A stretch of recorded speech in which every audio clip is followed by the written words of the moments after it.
رسول الله يا حبيب الله يا رسول الله يا حبيب الله يا نبي الله الحمد لله رب العالمين والصلاة والسلام على أشرف المرسلين نبينا محمد وعلى آله وأصحابه أجمعين. Ассаламу алейкум ва рахматуллахи ва баракатух. Құрметті бауырлар, құрметті жамағат. Біз сіздермен Шамаил сабақтарын жалғастырамыз.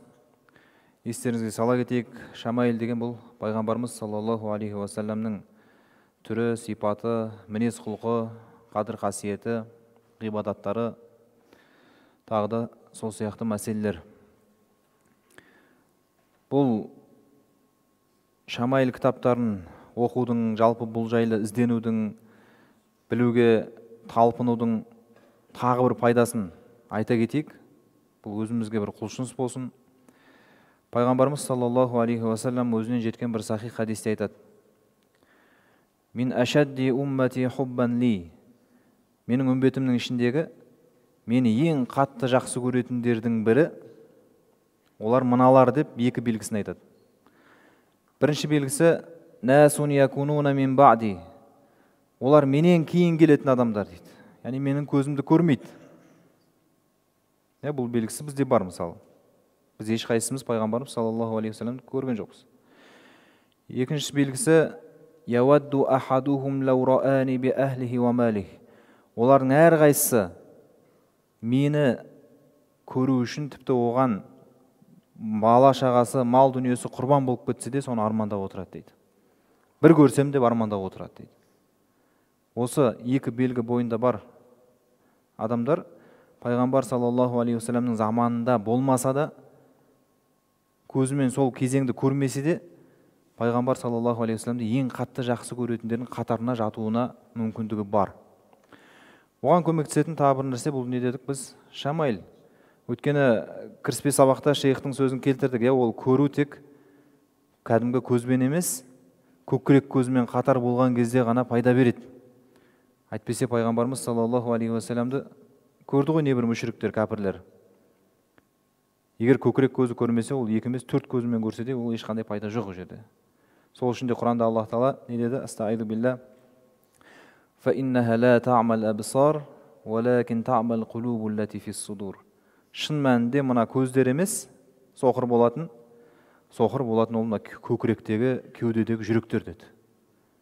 Адам жүрегі соқыр болса, көкірек көзі соқыр болса, көкірегі көр болса дейді ғой. Сол уақытта ғана мына көз пайда бермейді. Сол үшін де Аллах Тағала Құранда пайғамбарымыз саллаллаху алейхи ва салламға ва тарахум янзуруна илайка ва хум ла юбсирун. Сен анау мүшриктердің саған қарап тұрса да сені көрмейтіндерін байқайсың деді. Пайғамбарымыз саллаллаху алейхи ва салламға қарап тұр, кәдімгі көзімен көріп тұр, бірақ олар көріп тұрған жоқ дейді. Нені көріп тұрған жоқ дейді? Тәпсірлерінде ғалымдарымыз айтады, пайғамбар саллаллаху алейхи ва салламның бойындағы кемелдікті, оның бойындағы пайғамбарлықты көріп тұрған жоқ дейді олар. Бұған қатысты шейх Рамадан Бутуйдың бір әдемі сөзі бар. Әл-исламу малазу куллил мужтамаатил инсания деген бір керемет кітабы бар шейхтің. Араб тілін білетіндеріңіз тауып алып бір қарап шықсаңыздар, ішінде жақсы нәрселер айтылған. Ислам адамзат қоғамының барлығының пана тілейтін жері деген кітаптың аты. Бәрібір айналып келгенде түптің түбінде исламға келесің, исламға мұқтаж боласың. Өйткені Аллах Тағала өмірді солай жаратты ғой.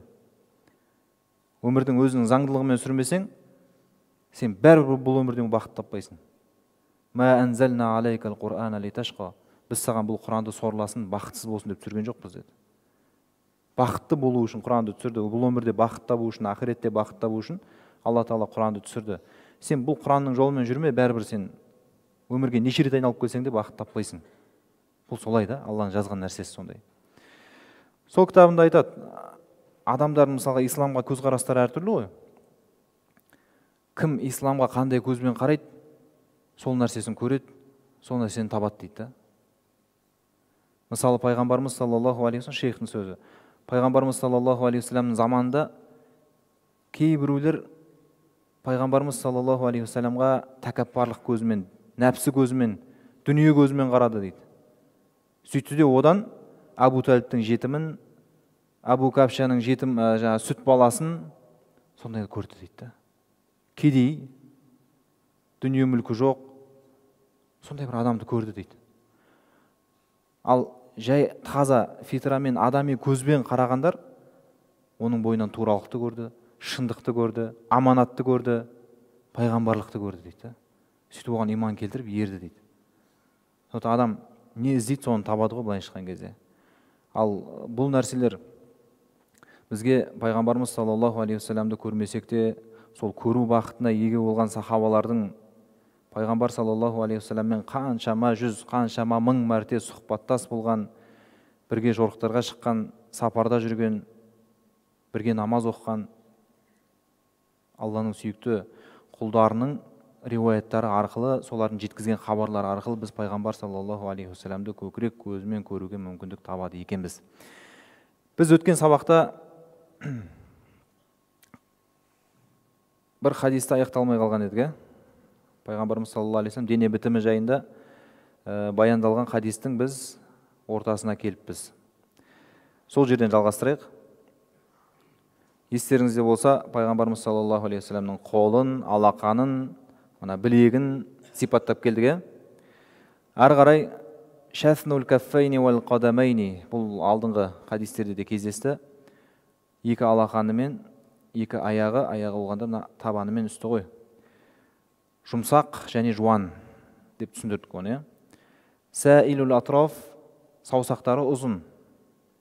Ұзын болғанда да тағы да елестеткен кезде ескеріңіздер, үйлесімді. Яғни саусағының ұзындығы алақанының жалпақтығына сәйкес келеді. Алақанының жалпақтығы білегінің жуандығына сәйкес келеді. Қолы иығына, иығы кеудесіне, бәрі муътадилу халқ деген сол. Бір-бірімен сондай үйлесімділікте бітіп жатқан мүбарак денесі пайғамбарымыз саллаллаху алейхи уассалам. Бұл жердегі саил деген басқа бір риуаятта шаил деп келеді деген. Ол саусағы ашық, жазық, бүгінгі емес. Бүгілген саусақтар болады ғой, ондай емес деген мағына шығады ол кезде. Хамсанил ахмасайни. Бұл өте қиындау сөз. Енді бір ауыз сөзмен айтатын болсақ, біздің қазақ тілінде қолданыста бар сөз. Майтабан емес. Майтабан деген білеміз ғой, табан тегіс адам. Майтабан емес деп пайғамбарымыз саллаллаху алейхи уассалам. Табанның астында демек ойық бар. Масихул қадамайни. Табанның үстіне аяғының беті бар ғой. Сол тегіс. Тегіс. Кейбір адамдарда болады деген, ойықтар сондай жерлерінде аяғына су тамған кезде, су құйылған кезде, сол жерде су тұрып қалатындай бір шұқырлар болады деген. Ондай жоқ еді деп, сол үшін де янбу анхумал ма, су құйған кезде аяғының бетінен су ағып кететіндей деп түсіндіреді. Иза зала зала қалан, жүрген уақытта қала деген мына жерден аяғын суырып, жұлып алғандай, күшпен жүреді, қуатпен жүреді деп айттық қой біз кешегі сабақтарда. Яхту такаффиян, және алға сәл еңкіштеп, еңкектеп жүреді дедік. Бүкір емес, тағы да ескертіп айтамын, бүкір емес, алға қарай ұмтылып жүреді. Бұл мықты адамдардың, батыр адамдардың жүрісі деп түсіндірдік. Уаямши хаунан дейді. Хаунан деген бұл жерде шейх түсіндіріп айтады, аяғын жерге қоюындағы бейнесі дейді. Яғни ол сондай күшпен жүреді, аяғын жерден жұлып алғандай көтереді дегенімен де ол тарсылдатып дүрсілдетіп жүреді деген сөз емес. Аяғын жерге өте жұмсақ, өте жеңіл қояды деген мағына шығады дейді. Зариул мишия, аяғын алшақ басады, адымдап жүреді дейді ғой, қадамдарының арасы ұзақ. Иза машака аннама янхатту мин сабаб, жүрген уақытта бір биіктеу, жоғарылау бір жерден түсіп келе жатқандай деп, бұл да алдыңғы хадисте келді. Ва иза алтафата алтафата жамиан, артына бұрылу керек болатын болса, біз не деп айттық өткендегі хадисте? Бүкіл денесімен толықтай бұрылып қарайды. Бұл сол адамға деген құрмет, сол адамға деген пайғамбарымыз саллаллаху алейхи уассаламның көрсеткен кішіпейілдігі.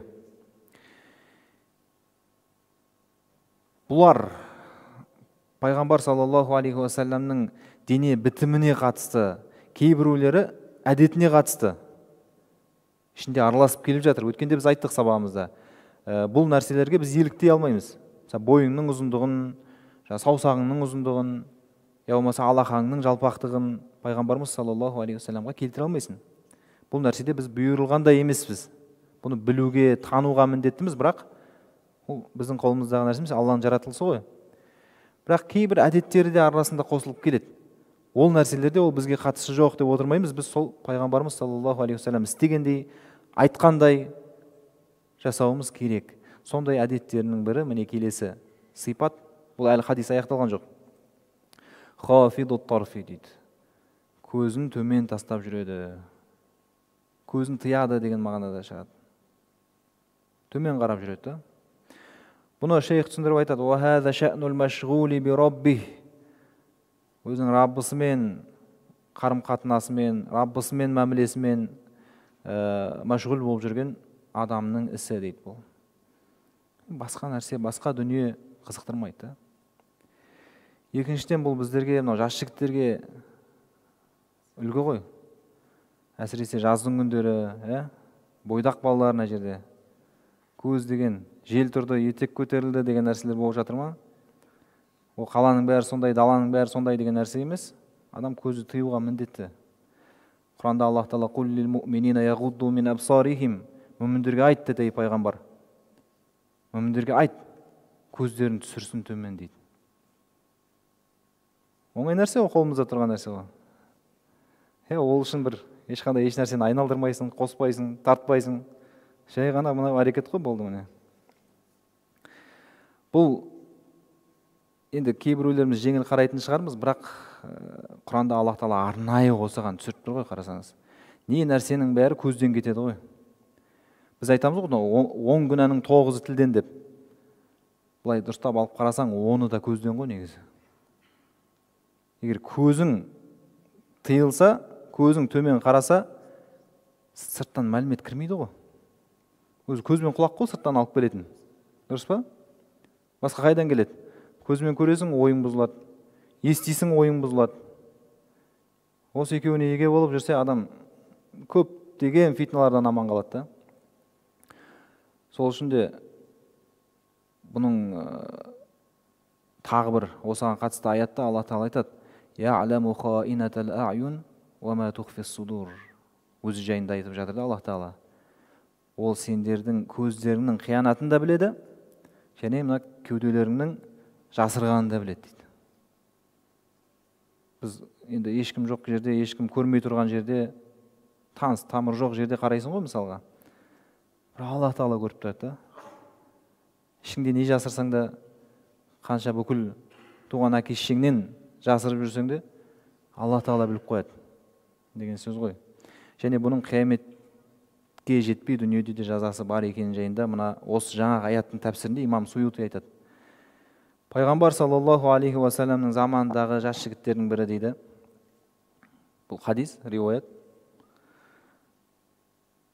Келе жатып осылай бір әйелдің көз түседі ғой енді бір әйелге. Соған сәл ұзақ қарап қалады. Сөйтіп жүріп келе жатып, тұмсығымен қабырғаға соғып, я бір талға ма бір нәрсеге соғып, мұрнын қанатып алады. Бұны пайғамбарымыз саллаллаху алейхи уассалам білген кезде жаңағы жігітке мынау соның жазасы деп айтты дейді. Жаңағы таяқ жегенің, ана қарағанның кесірі деп айтты дейді. Так что таяқ жеуге болады екен бұл немен. Біліп жүру керек екен. Енді оның емі жаңағы нәрсе, ең бірінші жаңағы аяттағы Аллах Тағаланың сипаттарын естен шығармау керек. Екіншісі, ол күнәсінің, оның жазасының бар екенін білу керек. Онан кейін ең жақсысы жаңа пайғамбар саллаллаху алейхи уассалам көрсеткендей көзді төмен түсіріп жүру керек. Бұл тек ол нәрсеге ғана қатысты емес. Пайғамбарымыз саллаллаху алейхи уассаламға Аллах Тағала «Ла тамудданна айнайк», көзіңді созып жан-жаққа бұрып қарай берме деген кезде не деді? «Иля захратил хаятид дуния» деді ғой. Мына дүниенің қызыл да жасыл қызықтарына деді. Өзің ақшаң жетпей, квартираның несін зорға төлеп жүрген кезде неше түрлі машиналарға, неше түрлі жаңағы түседі ғой. Не бір жаңағы 200 миллионның үйлеріне көзің түседі ғой. Жүрегің ауырады сосын. Ол талпынба, дүние табуға жаңағы ұмтылма деген сөз емес. бірақ көзіңді керек емес кезде тыйып жүрсең, көптеген ойдан, көптеген азғырудан аман қаласың деген сөз ғой. Әрі қарай назаруху илал арди атвалу мин назарихи илас сама. Пайғамбар саллаллаху алейхи вассалам аспаннан гөрі көбіне көп жерге қарап жүретін дейді. Аспанға қарайтын кездері ол, шейх түсіндіріп айтады, уахи күткен кездері, уахидың түсуін күтіп отырған кездері, осылай сахабалардың арасында отқан кезде де уахи түсуі керек болып тұрған кездер. Пайғамбар саллаллаху алейхи вассалам аспанға қарап, соның хабарын күтетін болған. Өткен Жәбірейіл аспаннан түседі ғой, алейхиссалам. Құрандағы «Қад нара тақаллуба ваджхика фис сама», біз сенің жүзіңнің аспанға бұрылып, қайта-қайта бұрылып жатқанын көрдік. «Фалануаллияннака қиблатан тардаха», өзің разы болатын құблаға сені жақын арада бұрамыз деген аят бар ғой. Пайғамбарымыз саллаллаху алейхи вассалам Байтул Мақдиске оқып жүрген кезі, Қағбаға қарап оқығысы келді. Бұрын Меккеде жүрген уақытта Қағбаны алып, сосын ар жағында Байтул Мақдис тұратын қылып келтіріп оқитын еді. Қағбаның айналасын бәрінде оқи бересің ғой намазы. Мадинаға көшкеннен кейін ондай мүмкіндік болмай қалды. Не мында қарайсың, не мында қарайсың. Әлі үкім сол Байтул Мақдисте тұрды. Сондықтан Алла Тағаладан сол ненің үкімнің өзгеруін сұрап, соған байланысты уахидың түсуін күтіп, аспанға қайта-қайта қараған кезі бар деді. Ал бірақ жалпылама кезде Пайғамбар саллаллаху алейхи вассалам не істейтін болған? Жерге қарап жүретін болған аяғына. Джуллу назарихил мулахаза. Көбіне көп, джуллу деген көбіне көп, оның қарауы дейді. Мулахаза, лихаз деген мына сүйек қой, қабақ қой. Соның айналасынан аспайды деген мағына. Ал былай жалпылама түсіндіретін болсақ, басқаша айтқанда, аш көздердің қарауы сияқты қарамайды дейді Пайғамбарымыз шейхтің шархы. Жалақ жұлақ дейміз ғой біз көз. Ананда мынанда бәрін қарап, бір аш көз адамның, бір тойымсыз адамның көзі сияқты емес. Қараса былай ғана керегіне ғана қарайды болды. Түсінікті? Миғражға байланысты аятта «Мәзәғал басару ва мәтаға», көзі тайған да жоқ, шектен де шыққан жоқ деді ғой Пайғамбарымыз саллаллаху алейхи вассалам көзін сипаттап. Яғни миғражда не бір ғаламаттарды көрді, Алла Тағаланың не бір құдіретіне белгі болатын нәрселерді көрді. Бізге риуаят етіп айтып берді. Оның барлығы Алла Тағала рұқсат еткен нәрселерді ғана көрді Пайғамбарымыз саллаллаху алейхи вассалам. Түсінікті? Алла Тағала сол жердегі талға, ағашқа қарады деді, ағашқа қарады. Оның ар жағында, бер жағында нәрселерге қараған жоқ. Қай нәрсені көрді, соны көрді. Соны айтып жатыр. Және былайынша өмірде алып қарайтын болсақ, бұл енді мысалы біреудің үйіне қонаққа бардың. Ой, кіргеннен бастап люстраның қанша қалдыңдар, қаяқтан алдыңдар. Мына ағаш па, беті не ма деген сияқты. Әр нәрсені сұрап, қарап, сен көрсеткен жеріңе отырасың, берген нәрсесін жейсің, болды ғой. Ол да бір әдепті. Мулахаза деген сол да. Жалтақ-жалтақ жан-жаққа қарай бермей, тек өзіңе тиісті нәрсеге ғана қарау. Жалпы көшеде болсын, өмірде болсын, басқада болсын, саудада болсын. Керек нәрсеңді ғана алсаң, бүйтіп бәрін аралап жүріп қарай бермесең, көп артық нәрсе алып қоймайсың ғой. Сондай сияқты нәрселер. Ясуқу асхабаху дейді. Жүрген кезде, сахабалармен жүрген кезде, сахабалардың алдына шығарып жүреді дейді. Сахабалардың артында жүреді. Бұның мағынасы бір риуаяттарда келеді екен, халлу захри лил малаика, менің арқамды, артымды періштелерге қалдырыңдар деп айтады екен. Пайғамбар саллаллаху алейхи вассаламға періштелер ереді. Екінші бір мағынасы шейх түсіндіріп айтады, Пайғамбарымыз саллаллаху алейхи вассалам сахабалардың ұстазы, тәрбиешісі іспетті ғой. Олардың кем-кетігін, жүріс-тұрысындағы әдебін бақылап жүреді. Кейбір сын ескертпелер болса айтады. Сондай мағына. Және жолыққан адамға, кезіккен адамға бірінші болып сәлем беруге тырысады. Бірінші болып сәлем береді. Тіпті үлгірмей қаласын сәлем беріп. Бірінші Пайғамбарымыз саллаллаху алейхи вассалам беріп қояды сәлемді. Бұл үлкен сүннет. Үлкен сүннет. Біз кейде үлкенмін ғой деп қарап тұрамыз ғой. Жас бала ғой, жүгіріп келіп сәлем беру керек деп. Ол дұрыс, сен баланы әдепке үйреткен дұрыс. Бірақ Пайғамбардан үлкен ешкім жоқ қой. Тіпті Аббас деген көкесінен сұраған дейді ғой, сен үлкенсің ба, Пайғамбар үлкен ба деп. Енді жас жағынан сұрап жатыр ғой. менің жасым үлкен, оның жолы үлкен деген екен да. Мен акбар, бұл асан, мен асан, бірақ бұл акбар деп. Асан деген жасым үлкен. Акбар оның жолы үлкен деген да. Сол сияқты пайғамбар саллаллаху алейхи вассалам өзі осы мәселеде үлгі болып көрсетіп жатыр. Одан кейін қараңыз, сәлем берудің үкімі не? Сүннет. Сәлем берудің үкімі сүннет. Ал сәлемге жауап берудің үкімі уәжіп. Былай шыққан кезде практикалық тұрғыдан парыз ғой. Абу Ханифа мазхабында уәжіп пен парыздың айырмашылығы бар ма? Орындау тұрғысынан. Мысалы, құптанды оқып, бүтір уәжіпті оқымай қойсаң болады деген нәрсе бар ма? Жоқ қой. Оқылмай қалса қазасы бар ма? Яғни орындау тұрғысынан келгенде, міндеттілік тұрғысынан келгенде екеуі де былай парыз ғой былай шыққан кезде. Фиқи тұрғыдан да. Бірақ ғалымдарымыз айтады, негізі парыздың сауабы нәпілдің, сүннеттің сауабынан жоғары тұрады ғой. Бірақ дәл бұл мәселеде сәлемді бірінші болып беру сүннет болса да, ол анау жауап беру болған, парыз болған жауап беруден де оның сауабы көп болады дейді. Түсінікті? Сүннет орындап тұрсын, бірақ сен анау уәжіп орындаған, парыз орындаған адамнан көп сауап аласың, бірінші болып сәлем берсең. Бұл адамды былай шыққан кезде кішіпейілдікке, ашықтыққа тәрбиелейтін нәрсе. Осымен Али радиаллаху анхудың баласы Хасаннан радиаллаху анху жететін хадис, кешеге қалып қойған хадистің жалғасы бітті. Келесі хадис Джабир ибн Самурах деген сахабадан жетеді. Біз естеріңізде болса бір сабақта айттық. Бұл хадистердің, шамайл хадистерінің барлығы дерлігі кімдерден жетеді дедік? Жас сахабалардан. Пайғамбар саллаллаху алейхи вассалам айналасында өмір сүрген, үй жағында ойнап жүрген, үйінде өскен, тәрбиесінде өскен жас сахабалардан жетеді дедік. Солардың бірі Джабир ибн Самурах, хижраның 74-ші жылы Куфада қаза тапқан, қайтыс болған. Ол да осы жас сахабалардың бірі. Бір сөзінде былай дейді: "Джаласту Расулаллахи саллаллаху алейхи вассалама аксара мин 100 марра." Мен пайғамбар саллаллаху алейхи вассаламмен 100-ден астам мәрте отырдым дейді. Осындай мәжілістерде, сұхбаттарда 100-ден астам мәрте отырдым дейді. Демек, 100 түрлі, менің риуаятым бар деген сөз ғой, 100 түрлі мәжілісіне, сұхбатына байланысты пайғамбарымыз саллаллаху алейхи вассалам. Енді бір сөзінде айтады: "Кәнән набию саллаллаху алейхи вассалама ямурру бина." Бұл енді жас балалар дедік қой. Пайғамбар саллаллаху алейхи вассалам есігінің алдында, көшеде, далада ойнап жүреді ғой балалармен бірге. Пайғамбарымыз саллаллаху алейхи вассалам біздің жанымыздан өтетін еді дейді. Сол уақытта фаямсаху худудана, өткен кезде мына бет бар ғой, бетімізден сипап кетеді дейді. Кішкене балалар ғой енді, былай біреудің бетінен, біреудің басынан сипап кетеді пайғамбарымыз саллаллаху алейхи вассалам. Фамарра зата яумин, бір күні сөйтіп өтіп бара жатып, фамасаха би хадди, менің мына бетімнен сипат дейді. Факана аллази масахаху ахсана минал ахар. Әлі күнге дейін, енді бұл нешеге келіп жатыр сол жерде?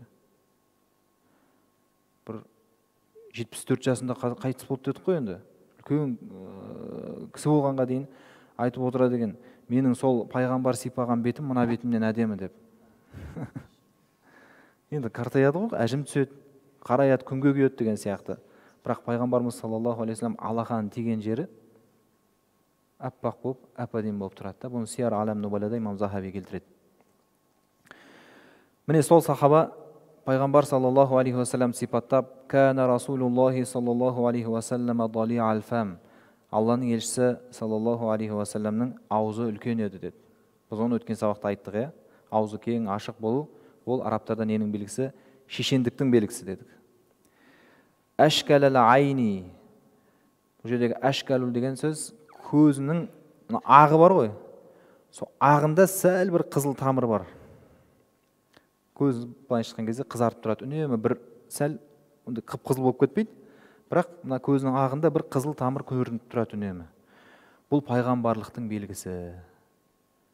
Бұл тіпті бұрынғы қасиетті кітаптарда да, яғни Алла Тағала тарапынан түскен Таурат, Инжил сияқты кітаптарда да бар. Пайғамбарлардың барлығында бар деп те келеді.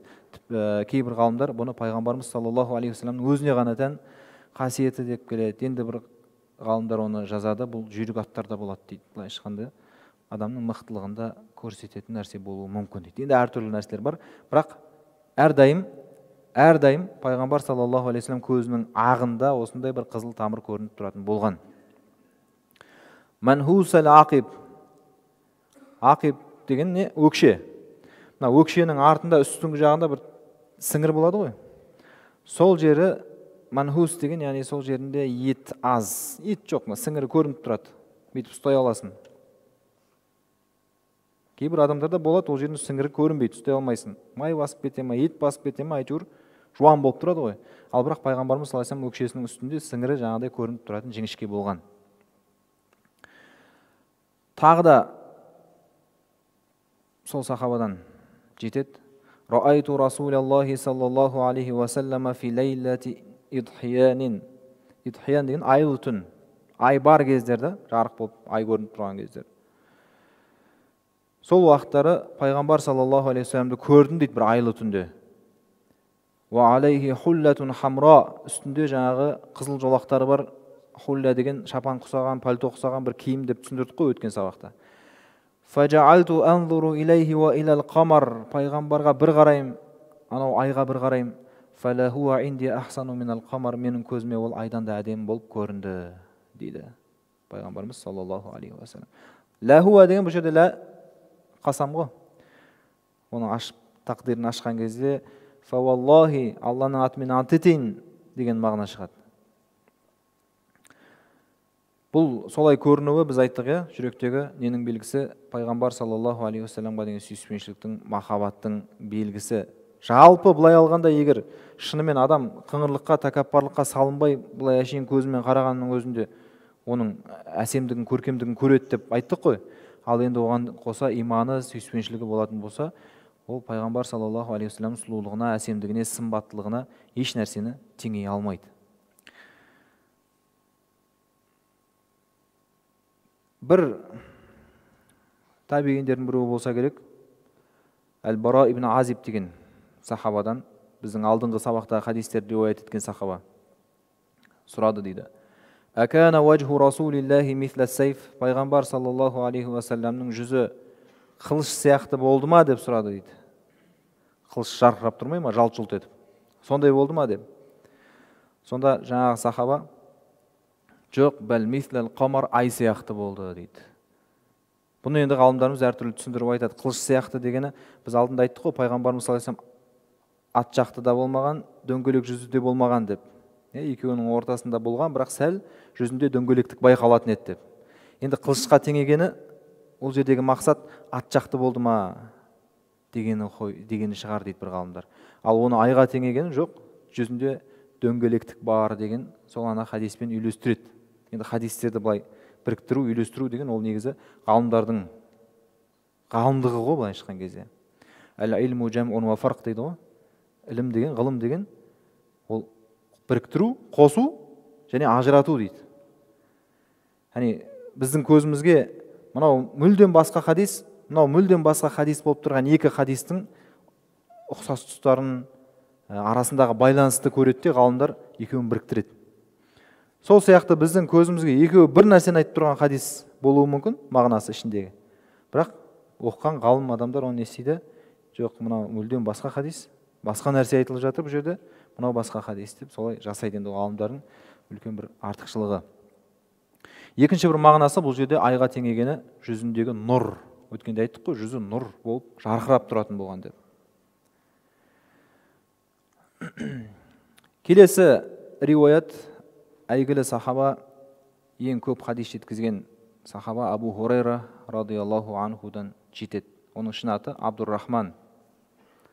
Пайғамбар саллаллаху алейхи вассалам солай қойған атын.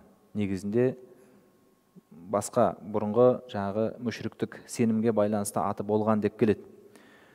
Сол кезде пайғамбарымыз саллаллаху алейхи вассалам оның атын естіген кезде, бұдан былай сен Абдуррахмансың, Рахманның құлы деген сөз ғой енді. Абу Хурайра деген оның несі? Лақабы. Оны біз енді лақап дейміз, бірақ араб тілінде кунья дейді.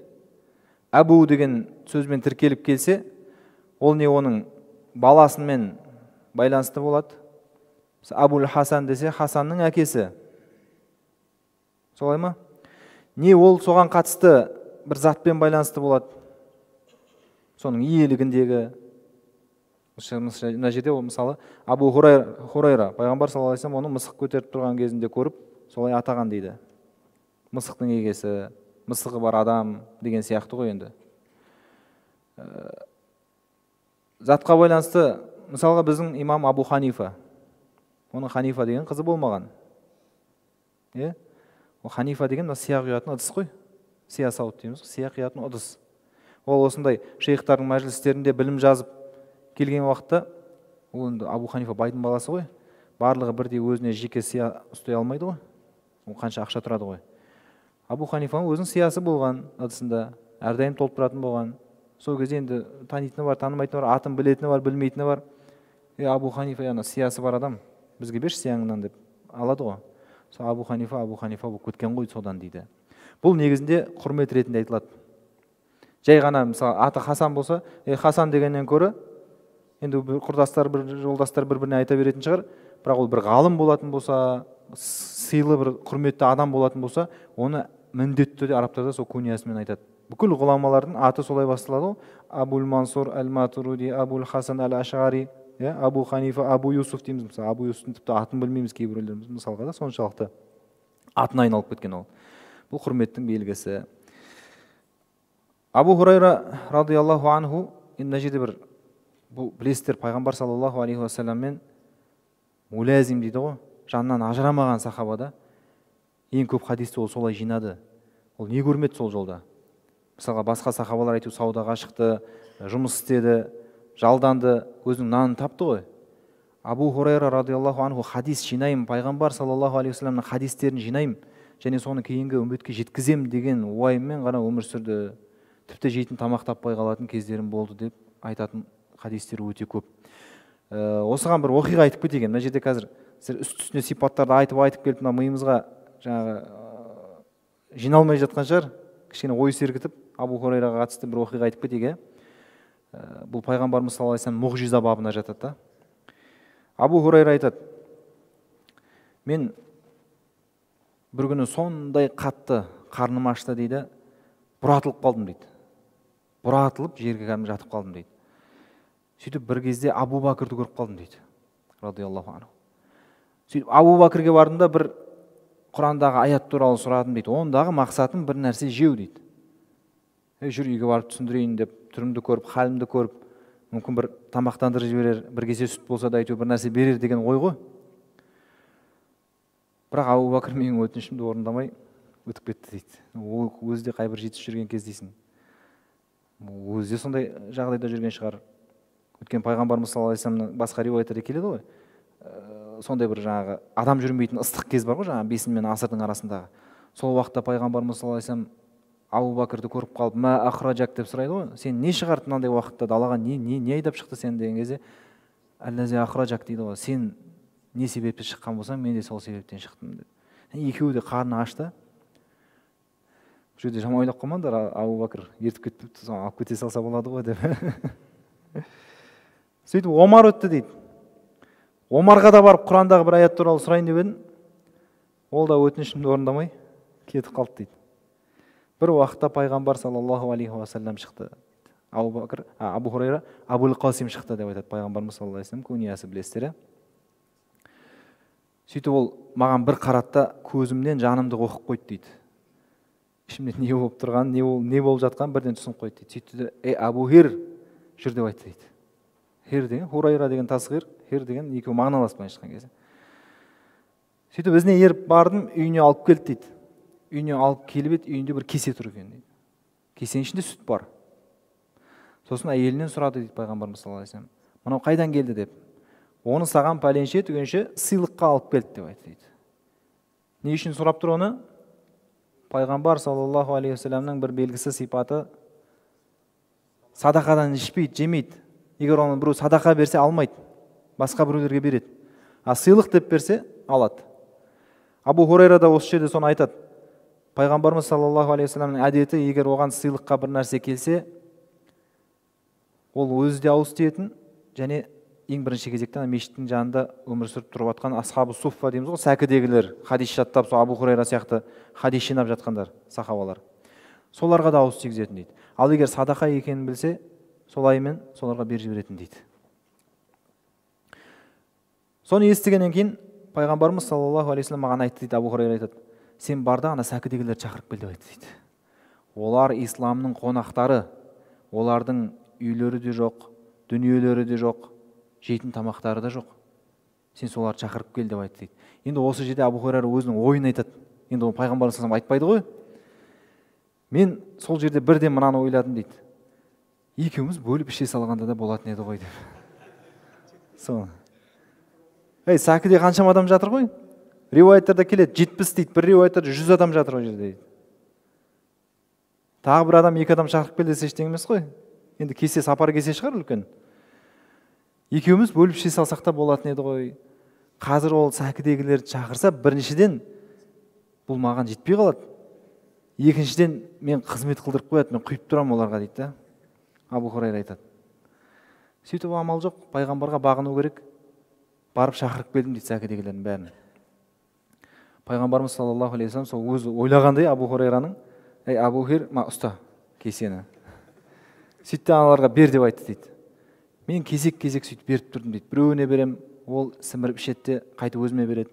Аламда екіншісіне берем, ол да ішетті, қайтып өзіме береді. Сөйтіп сонымен бәрі ішіп шықты дейді ғой жаңа. 70. Ең кемі 70 адам бар ол жерде. 100-де болуы мүмкін. Енді ғалымдар айтады, бірде жорықтарға кетеді, басқа қылады. Енді азайып көбейіп отырған ғой. Бірақ құрғанда 70 адам бар дейді. Абу Нуайм айтады. Ибн Хажарларда сөйтеді. Сөйтіп соңында бәрі ішіп болды. Маған қаратты, Абу Хир деп айтты. Ләббай Алланың елшісі. Екеуміз ғана қалдық деп айтты.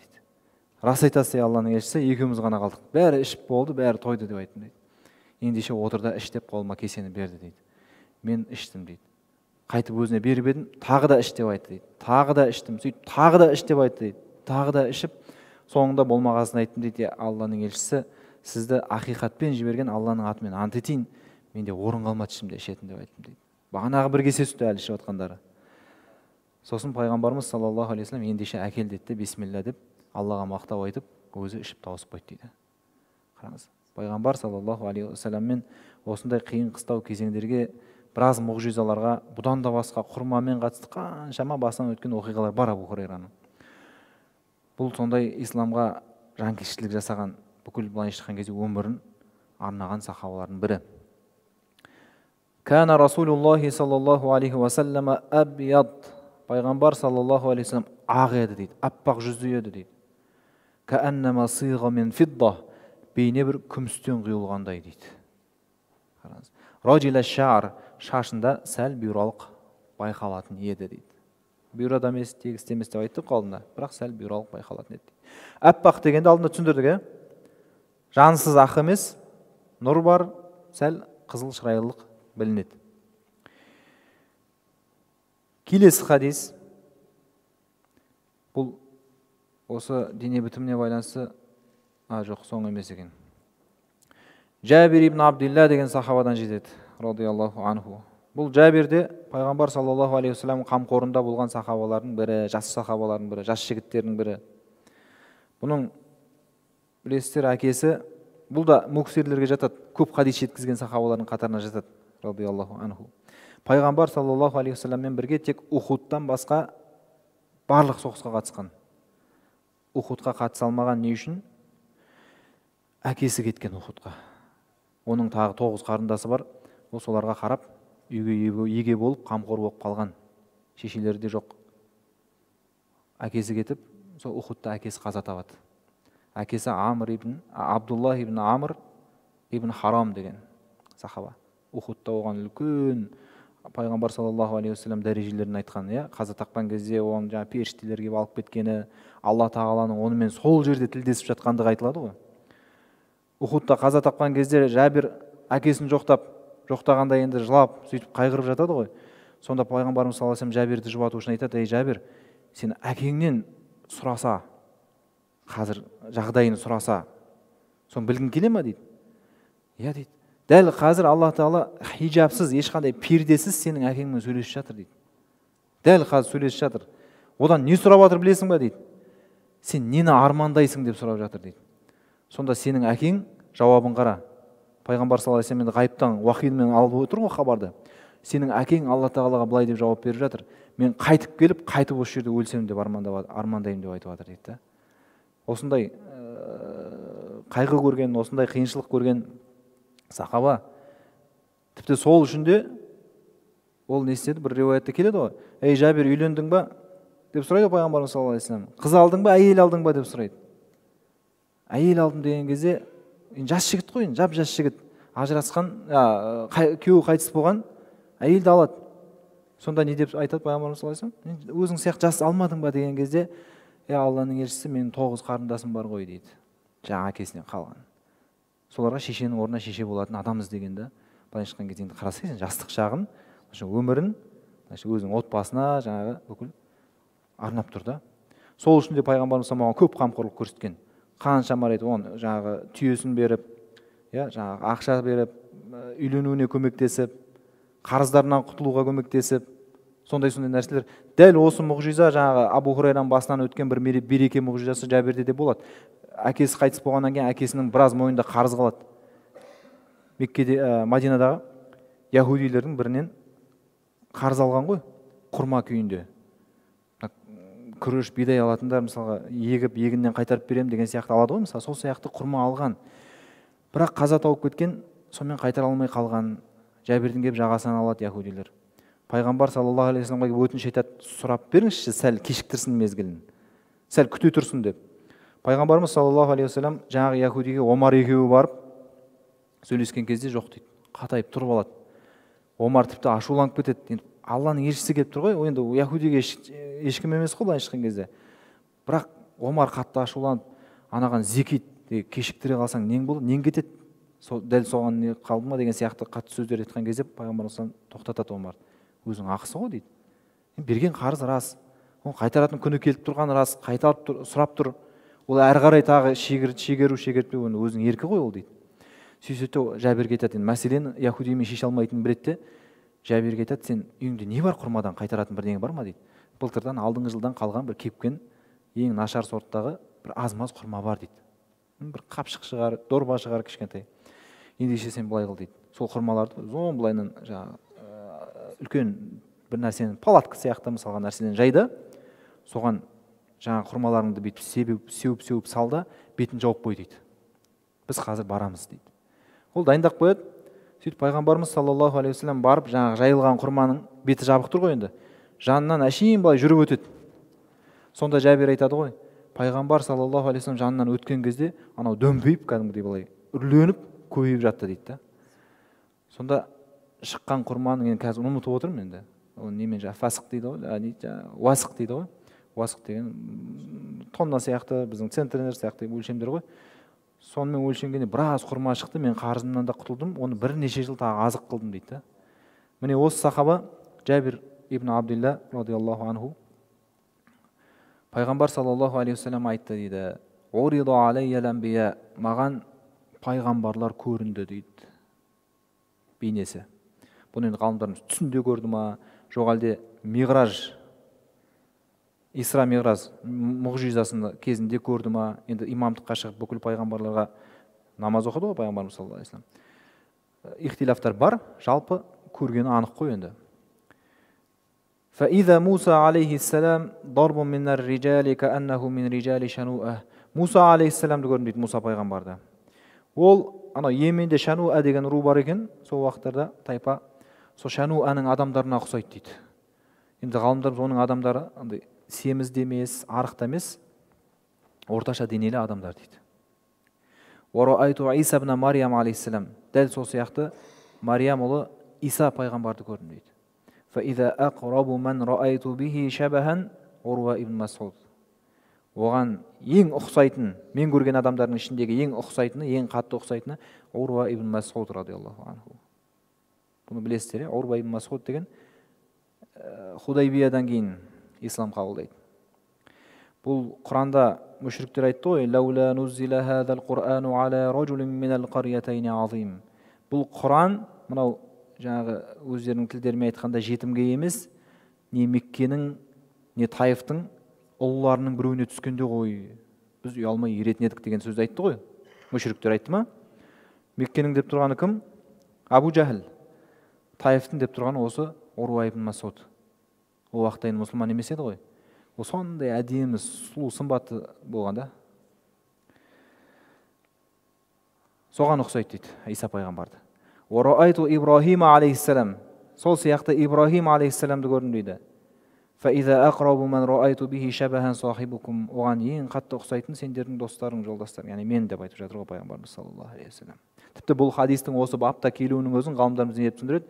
Яғни бағанадан бері пайғамбар саллаллаху алейхи вассалам жайында айтылып жатқан сипаттарының барлығы дерлігі Ибрахим пайғамбарға да келеді жобалап. Түсінікті? Оның да бейнесін соған ұқсатып адам біле берсе болады. Ураайту Джибрил алейхиссалам, сонымен бірге Жәбрил періштені де көрдім дейді алейхиссалам. Фаиза ақрабу ман раайту бихи шабахан Дихия. Оған ең қатты ұқсайтындардың мен көргендердің ішінде Дихия ибн Халифа әл-Кәлби деген сахаба, Нұрсұлтан ұстаздың сахабалардың сәулелі ғұмыры деген кітабында бар, бас жағында. Жәбрил алейхиссалам осы адам бейнесінде келген кезде, пайғамбар саллаллаху алейхи вассаламмен адам бейнесінде жүздесіп кездескен кезде көбіне көп осы Дихия деген сахабаның бейнесінде келетін болған. Өйткені ең сымбатты, ең көрікті сахабалардың бірі осы Дихия болған. Бір жағынан ғалымдарымыз айтады, бұл жерде бүкіл пайғамбарды айтып тұрған жоқ қой. Бәрін көрді ғой, енді бүкіл пайғамбарды көрді ғой. Ішіндегі айтып тұрғаны Муса, Иса, Ибрахим. Неге именно осы үшеуін айтты деген кезде, ғалымдар айтады, Ибрахим алейхиссалам, білесіздер, арабтардың атасы ғой енді. Арабтардың атасы ғой.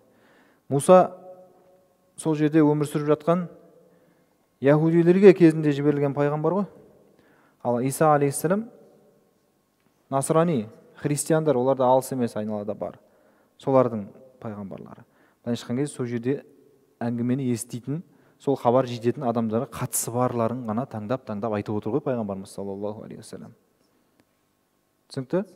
Өткенде бір кісі айтып еді, бұл Құран жаңағы арабтар жазған, арабтар өздеріне жаңағы ыңғайлап алған анау-мынау деген әңгімені соғып отыр екен. Неге өйтіп айттыңыз десем, өткен Құранда Құрайш деген сүре бар дейді. Құрайш арабтар ғой дейді. Бар ма Құрайш деген сүре бар ма? Құрайш арабтар ғой дейді. Неге басқаларды айтпаған дейді. Енді ол сол жердегі Құрайштарға айтылып жатыр ғой. Сендердің жаңа қыстауға, жазда жайлауға барып емін еркін жүрсіңдер, сол нығметтеріңді ұмытпасаңдаршы. Сол нығметті беріп отырған құдайларға құлшылық қылсаңдаршы деген мағынада соларға айтылып жатқан нәрсе ғой. Мына жақта бір-бірімен соғысып жатқан жаңағы қытайларды, басқаларды айтпайды ғой ол жерде. Түсінікті нәрсе ғой. Сол сияқты жаңа әңгіменің сияқ, контексті сол жердегі адамдарға қатысты болғасын сол пайғамбарларды ғана айтып отыр дейді. Келесі риуаят, біз неге мөріне кіріп үлгермей қалайын тұрмыз ой деймін. Абу Туфайл деген сахабадан жетеді. Бұл сахабаны естілеріңіз бар ма? Амр ибн Уафила деген. Не ерекшелігі бар бұл сахабаның? Нұрбаракта оқитындар жоқ па не? Ең соңғы өмірден өткен сахаба Абу Туфайл, Амр ибн Уафила деген. Ең соңғы өмірден өткен сахаба. Сол айтады, радиаллаху анху, Раайтун наби, саллаллаху алейхи вассалам. Мен пайғамбарды көрдім дейді. Енді табигиндердің ізіне ерген атпау табигиндермен отырған кез шығар енді. Ең өмірінің ақырғы уақыттары ғой. Мен пайғамбар саллаллаху алейхи вассаламды көрдім. Уама бақия аля ваджхил арды вахидун рааху гайри. Дәл осы сәтте оны менен басқа жер жүзінде көрген адам қалған жоқ дейді. Мен соңғысымын көргендердің деп тұр ғой. Дәл қазір міне сол айтып тұрған сәтте сендерге ең пайғамбар саллаллаху алейхи вассаламның жаңа сипаты жайында, сол жайындағы хабарлардың ішіндегі ең сахихи керек болса, ең турасы, ең дұрысы керек болатын болса, менен сұраңдар деген сөз ғой. Мына көзімен көргендердің ішінде жалғыз мен қалдым деп тұр ғой. Сосын бұны естіп отырған табигиндердің бірі Сифхули, бізге оны сипаттап берші деп айтты дейді. Сонда кәна абияда малихан муқассада. Ол ақ, аппақ еді. Малих деген сондай сымбатты, сондай көрікті еді. Муқассад деген барлық жағынан алғанда орташа еді деп. Орташа. Бағанадан бері сипатталып жатқан нәрселер ғой. Тым қатты ұзын емес, аласа емес деген нәрселер ғой. Бір ауыз сөзбен осылай айтқанда. Дәл сол сияқты Абдулла ибн Аббас радиаллаху анху, енді ибн Аббасты білесіздер ғой, ғалым сахаба, Құранның тәржімешісі, пайғамбарымыз саллаллаху алейхи уассаламға оған дұға жасап, Құранның тәпсірін үйрет деп. Құранды одан артық түсінетін, одан артық білетін былайша айтқан кезде адам жоқ қой сахабалардың ішінде. Сол үшін де Омар радиаллаху анху бір нәрсе керек болып, ақылдасу керек болған кезде бәдірлік, бәдірден бері келе жатқан не бір миында архив жатқан сахабалар жинайды. Солармен ақылдасады. Мынадай бір мәселе шығып тұр. Бұған байланысты кімде қандай риуаят бар деп. Солардың алдында осы кім отырады дейді? Абдулла ибн Аббас отырады дейді. Білімі үшін де. Кәна Расулуллахи саллаллаху алейхи вассалам, Алланың елшісі саллаллаху алейхи вассалам, әфләжәттәниятейни, күрек түс, алдыңғы екі тіс, соның арасында жырық бар еді дейді. Қосылып кетпегенде екеуі, арасы сәл ашық, қатты емес бірақ. Иза такаллама ру'я кан нури яхруджу мин байни санаяху, сөйлеген уақытта сол жаңағы жырықтың ішінен нұр шашып тұратын еді дейді. Мынадай қылып сипаттай аласыңдар ма мысалы? Пайғамбар саллаллаху алейхи вассалам сөйлеген уақытта сол екі тісінің арасындағы жырықтан нұр шашып тұратын еді дейді. Бұны әртүрлі түсінуге болады. Бұл енді пайғамбар саллаллаху алейхи вассаламның сахабаларының көзін көрген жандардың берген түсіндірмесі. Қалай қыламыз? Мөрге кіреміз ба? Ұйқыларыңыз келіп кетті ма? Бір-екі хадис болса да бастап кіріп кетейік. Келесі бап, тарау тақырып. Бұның барлығы енді пайғамбарымыз саллаллаху алейхи вассалам түрі, денесі, мұбарак денесі. Енді келесі тақырып фи хатамин нубуа, пайғамбарлық мөрі жайында дейді. Бұл пайғамбарлық мөр деген енді хадистерге кірмей тұрып, бір ауыз түсіндіріп кетейік. Пайғамбар саллаллаху алейхи вассаламның жауырынында, екі иығының тұсында, ортасында, сол иығына қарай жақын деп келеді, шығыңқы болып өсіп тұрған ет. Қазір хадистерде әртүрлі келеді. Біреу оны жиналып қалған жүн дейді, біреу оны ет дейді, біреу оны жұмыртқаға теңейді, біреу оны жұдырыққа теңейді. Оның жаңағы көлеміне қатысты әртүрлі риуаяттар келеді. Соның бәрін біріктіріп келген кезде, мең бар ғой, адам бетіне, денесіне мең шығады ғой, сол сияқты шығыңқы ет. Түсінікті? Бұл не үшін хатам деп аталған? Хатам деген мөр ғой. Қазақша мағынасы мөр, печат. Өйткені басқа бір риуаяттарда пайғамбарымыз саллаллаху алейхи вассалам ана хатамун набиин, мен пайғамбарлардың мөрі, яғни ең соңғысы, ақырғысымын деген. Осыған қатысты Мулла Али Қари әртүрлі риуаяттар келтіреді. Бұл қай кезде пайда болды? Пайғамбар саллаллаху алейхи вассаламмен бірге туды ма? Жоқ әлде туған кезінде шықты ма? Жоқ әлде пайғамбарлық берілген кезде шықты ма? Қай кезде пайда болды дегенге қатысты әртүрлі риуаят бар, бірақ соның ішінде екеуі сахихрақта енді. Біріншісі, пайғамбар саллаллаху алейхи вассалам дүниеге келген бойда Жәбірейіл пеште келіп арқасына ұрып кеткен дейді жаңағы мөрді. Екіншісі, бала кезіндегі жаңағы шаққу садыр, көкірегін ашқандығы жайында оқиға бар ғой. Халима анасының, сүт анасының үй жағында сол үйдің балаларымен ойнап жүрген кезде пештілер түсіп, Жәбірейіл мен Микаил деп келе ма? Кеудесін ашты деген кезде, сол уақытта арқасына да осы мөрді ұрып кетті деп келеді дейді.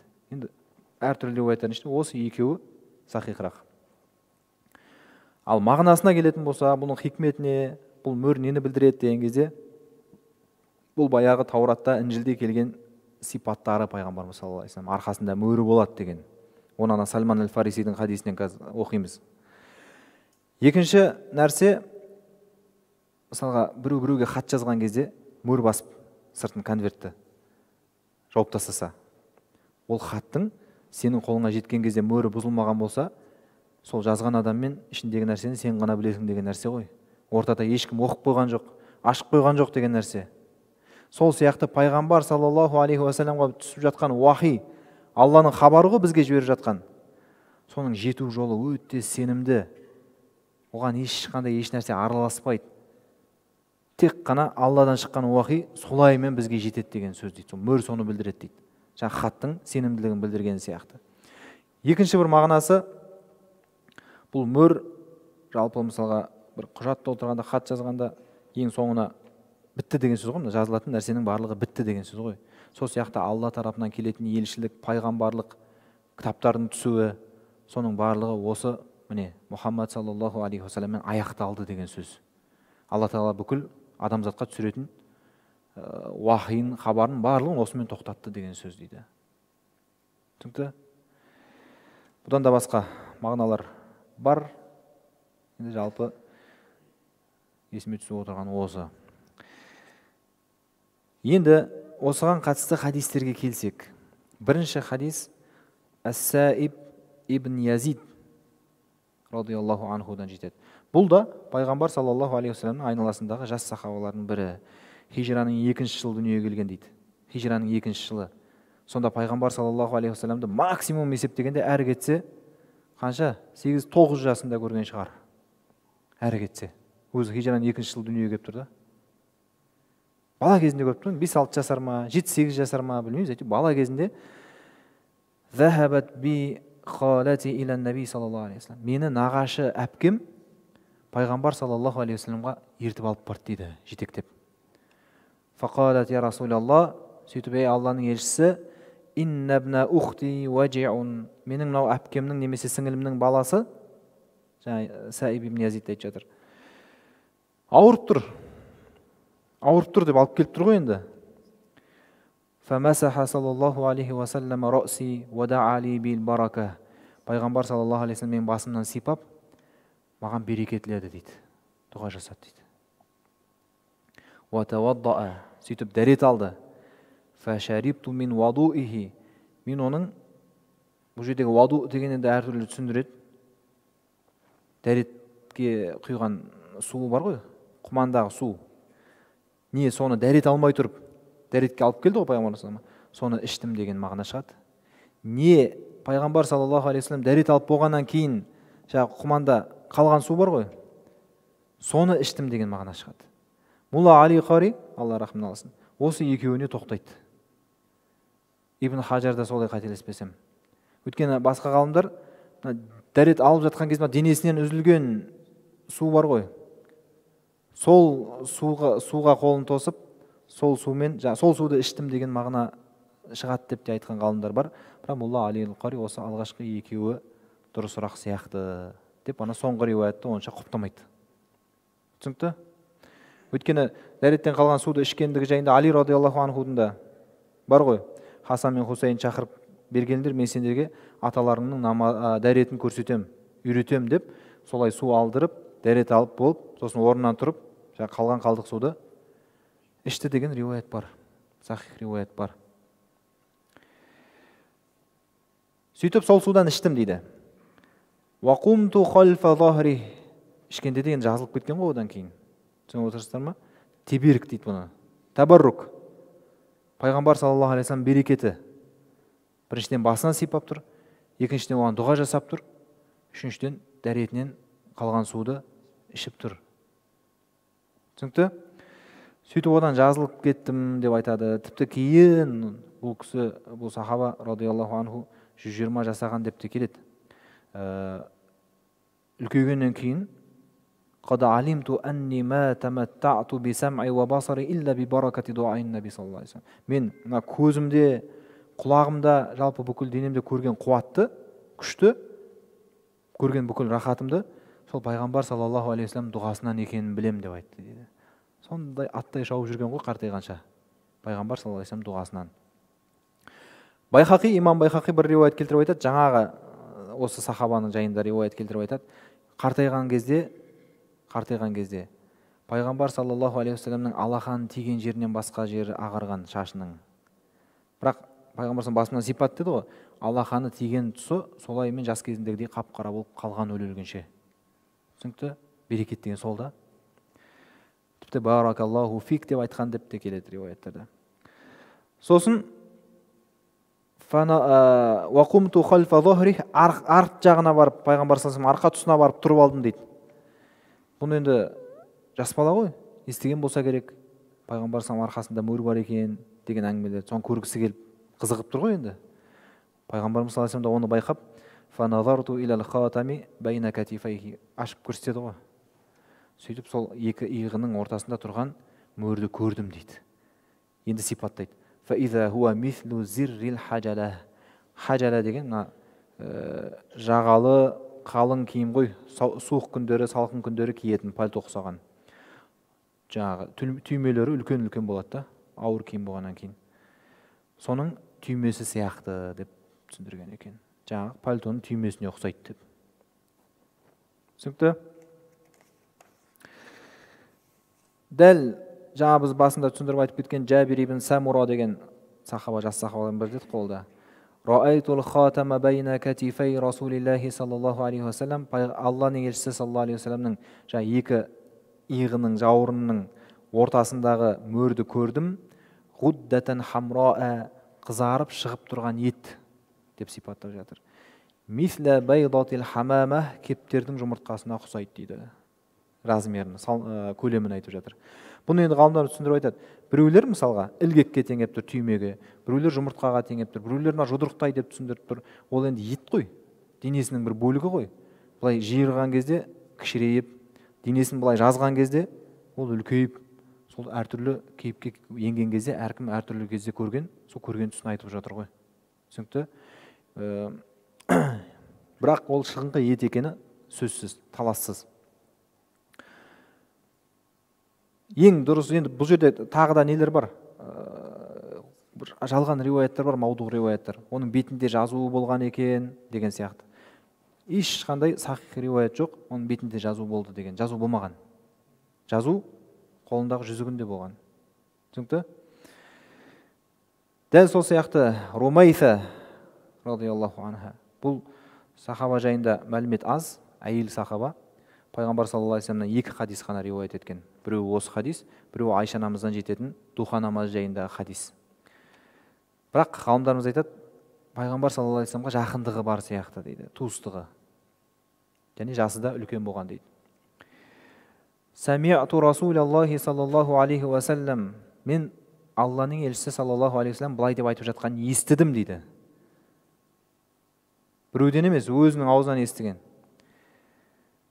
Яқулу ли Саад ибн Муаз яума мат. Саад ибн Муаз деген сахаба, ансарлық батыр сахаба, өзінің қауымының сәйіді дейді, жаңа мырзасы болған. Хайбар шайқасында қаза табады ғой. Сол сахаба радиаллаху анху қайтыс болған кезде Пайғамбар саллаллаху алейхи вассалам ихтаззалаху аршур рахман, оның өліміне Рахманның аршысы, арш, ең үлкен жаратылыс, дірілдеді деп келеді. Дірілдеді. Бұны ғалымдарымыз түсіндіріп айтады. Саад ибн Муаздың рухы келе жатқанына истибшар дейді, қуанғандық дейді. Бұл жаңағы қуану, мұңаю деген нәрселер жансыз денелерде де болатындығын біз аят хадистерден білеміз. Пайғамбар саллаллаху алейхи вассалам сахабалардың өмірінде қаншама нәрселер болды, сөйлеу, ондай нәрселер не емес, ғажап емес. Осы сөзді айтып жатқан кезде дейді, мен оған сондай жақын тұрдым, уәләу аша, егер қаласам, ән уқаббилал хатама аллази байна катифайхи мин қурбихи ла фаалту. Ана иығының, екі жауырынның ортасындағы мөрді сүйіп алғым келсе, сүйіп алатындай жерде тұрдым дейді. Сондай жақын жерде тұрып, мен жаңағы сөзді аузынан естідім деп тұр пайғамбарымыз саллаллаху алейхи вассалам. Жаңағы пайғамбарымызбен жақындығы, туыстығы бар сияқты деген ғалымдар осы жақындықты меңзеп тұр ғой. Сондай жаңағы жақын болғаны енді туысқаны шығар деп соған сүйеніп айтып тұр да. Оны Мулла Али Қари келтіреді.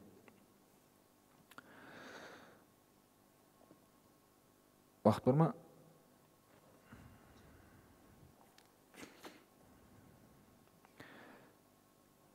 Илба ибн Ахмар аль-Яшкури деген табиғиндердің бірі, Абу Зайд Амр ибн Ахтаб аль-Ансари радиаллаху анху сахабадан жеткізіп былай дейді: Алланың елшісі саллаллаху алейхи вассалам маған: Я Аба Зайд удну минни фамсах захри. Ей Абу Зайд, маған жақында да арқамды сипа деп айтты дейді. Бұл енді ғалымдарымыз түсіндіріп айтады, пайғамбар саллаллаху алейхи вассалам жаңағы сахабаға сондай бір артықшылық дәреже бергісі келді дейді. Мен пайғамбар саллаллаху алейхи вассалам арқасын ұстағам деген, ойлансай сен не деген абырой ол. Өзі санаулы сахаба бар, сол мөрді ұстап көрген, соның бірі менмін деп айтады ғой ертең. Түсініп тұрсыздар ма? Сондай тәшриф дейді.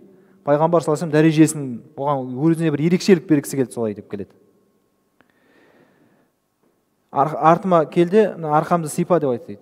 Фамасахту захрах, мен оның арқасын сипап едім. Фавақаат асаби'i алал хатам, сонда саусақтарым жаңағы мөрге түсті дейді, тиді дейді. Оны тыңдап отырған табигендер не деп сұрады? Уамал хатам, ол мөр деген отырған не деп сұрады дейді. Ша'аратун мужтамиат, бір түйіліп жиналып қалған шаш деп айтты дейді. Бірақ біз басқа риуаяттарға сүйеніп отырып, ғалымдарымыз не дейді? Ол шығыңқы ет, бағана біз айтып өткендей. Шығыңқы ет. Оның бетінде бірақ түк болған, жаңа мөрдің бетінде түк болған, жүн болған. Сол үшін ол көзімен көрген жоқ қой енді. Қолын киімінің астына тығып, бұл сипап жатыр ғой, или үстіне ма. Көзімен көрген жоқ, сондықтан қолының тигенін солар айтып тұр ғой сол. Сондықтан кейбір риуаяттарда солай келіп жатса, ол жаңа барлығын біріктірген кезде, ол пайғамбар саллаллаху алейхи вассалам арқасында иығының сол жақ жауырынына жақын шығыңқы өсіп тұрған ет екенін білу керек. Бетінде жүн болғандықтан оны жиналып қалған жүн деп түсіндіріп тұр. Бүгінге осы. أقول قولي هذا واستغفر الله لي ولكم. اللهم صل وسلم على نبينا محمد وعلى آله وأصحابه أجمعين برحمتك. السلام عليكم.